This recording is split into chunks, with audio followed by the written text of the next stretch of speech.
could feel the poems, taking form, shaping things. As he experimented, he imagined he could almost feel the power surging through the keys of the typewriter. It exhilarated him. But there was fear, too. If not for his young assistant Emil, he would have given it up. But Emil convinced him otherwise. He too had a way with words. Hartman kept talking, giving Barry the grand tour, clearly proud of the place. He went on and on about his hunting trophies, and Barry was impressed. But he was here on business. He raised his voice, cut through the monologue. "Hey, Hartman, where's Al?" Hartman stopped in mid-sentence, annoyed at the interruption. He nodded at the hulking orderly standing nearby. The man smiled and clapped a practiced hand on Barry's shoulder. Hartman followed the fall of Alan Wake with his binoculars. When the rider hit the water, he ordered Jack to take the boat to him. The spot was easy to see in the dark, even with all the extra lights in the boat. The flare floated and kept burning even in the water. Jack turned the radio louder as the engine sputtered. The music was rough and clanking, something the Anderson brothers would no doubt have enjoyed. But Hartman chose to ignore it. Wake was finally within his reach. Hartman knew he was no creator. He had no ambitions on that front, and he certainly didn't want to end up like every artist he had worked with here, damaged in ways that were hard to describe, or worse. It was enough for Hartman to maintain creative control and provide direction, to be a producer. That was what most of these people were in need of anyway. Of course, suitable subjects were few and far in between. I stared at the Viking paraphernalia that littered the area, surrounding an unlikely centerpiece. A full-size stage complete with an impressive sound system with all the trimmings, including a dragon. It took a special kind of crazy to build something like this in a remote field. When the sky split open with a deafening boom and the music started blasting, it felt strangely appropriate. For the moment, Barry was just glad he had survived the fall. He had been separated from Al, and there was no easy way to climb back up. He told himself he'd be okay in the gloomy forest at night. He would just have to wait for a while for Al to find his way down. Barry turned when he heard the heavy footsteps and saw the movement. The man-shaped shadow lunged at him from the bushes, an axe held high. Barry screamed and threw up his hand. The world exploded. Mott knew that Wake was smarter than him. Wake had more money, a beautiful wife, everything. And Hartman said Wake was important. That made him better than Mott. But Mott was calling the shots now. He'd expected Wake to whimper and grovel, but instead, he seemed willing to fight. Mott knew he'd gotten under Wake's skin. If only Mott actually had his wife. The thought made him shiver. Hartman wasn't happy. Mott could see it in his eyes. He quickly lowered his own. He had made a mess of it, and he knew it. The shame of failure was hard to bear. He hadn't expected Wake to say he needed more time, and he blurted out 2 days, less than Wake had asked for, to show him who was in charge. But that wasn't part of Hartman's plan. Hartman hurried down the corridor. He had disliked leaving Wake when he was surely at his most susceptible to therapy. But this was not an ordinary storm. Wake had been writing, and he had woken something up in the depths of the lake. Now, it was coming for him. Hartman had naturally prepared for a situation like this. The idiot brothers would keep Wake distracted while Hartman double-checked everything, just to be sure.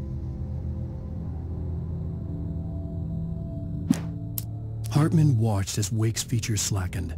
The man was bullheaded, no doubt.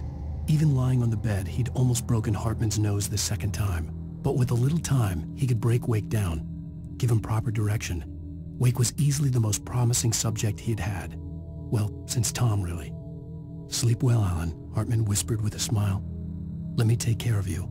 He sniffed hard to clear his throbbing nose, swallowed blood, and barely tasted it.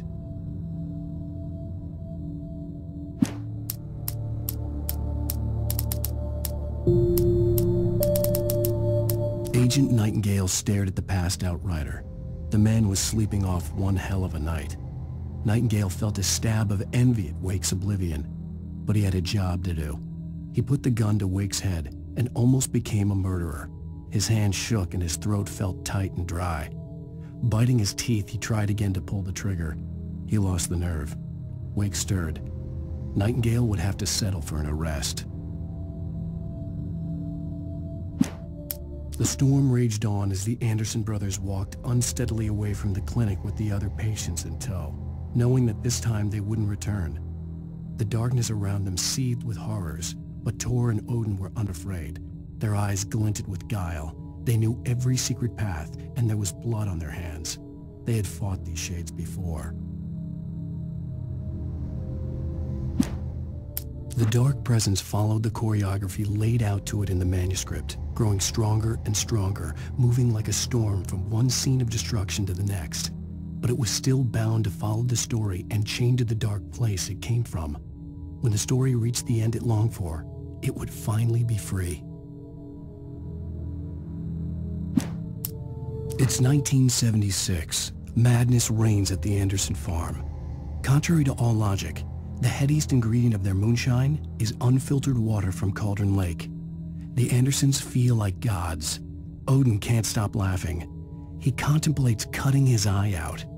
Tor runs across the field, naked, shrieking, hammer in his hand, trying to catch lightning. Their songs have power. Something ancient is stirring in the depths, coming back. Again, Alice's screams rang in the stillness of the night. I saw myself run toward the cabin, flashlight in my hand. I followed my past self. I was an out-of-body observer, a time traveler in a crazy drunken dream. This was the beginning. The night Alice had disappeared. The mystery of what had happened during the missing week was about to reveal itself. When he stopped the car at the Anderson farm, Walter felt relieved. Oblivion was close at hand. The brothers wouldn't miss a jar of moonshine or two in the booby hatch. But then he saw the man on the porch, and he knew who it was. Driving for his life and knowing it was useless, he didn't realize he was crying until he couldn't see the road for the tears. Hartman had never felt as anxious as during the week after Mott had managed to lose the Wakes. Their car stood by the path that had once led to Diver's Isle. Hartman thought about Thomas Zane's cabin in the depths. It was only a matter of time before Wake started writing. They had to be found, and fast. The moment he heard on the police radio that Sheriff Breaker had picked up Wake, he was already in his car driving toward town. For a moment, Hartman considered strangling the idiot. Mott was mean-spirited, but easily manipulated, an emotional infant who lived for his approval. Wake, by contrast, was a far more difficult subject. Mott had given him too much leash. In 2 days, who knew what could happen? Hartman would have to find a way to rein him in, and quickly. Deputy Mulligan tuned Thornton's chatter out. He didn't think writers were particularly useful people, and a huge manhunt for one struck him as idiotic. Certainly not worth the missed opportunity for coffee and pie. It wasn't even clear what the man had done, except run from them at the trailer park. Mulligan knew he wasn't alone. The sheriff's patience with the Fed was running out.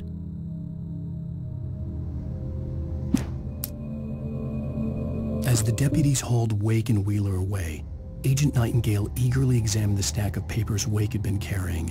It was incomplete, a collection of random pages, but there was enough. He saw his own name in there, among others. His hand shook with emotion. Finally, it was proof. He had been right all along.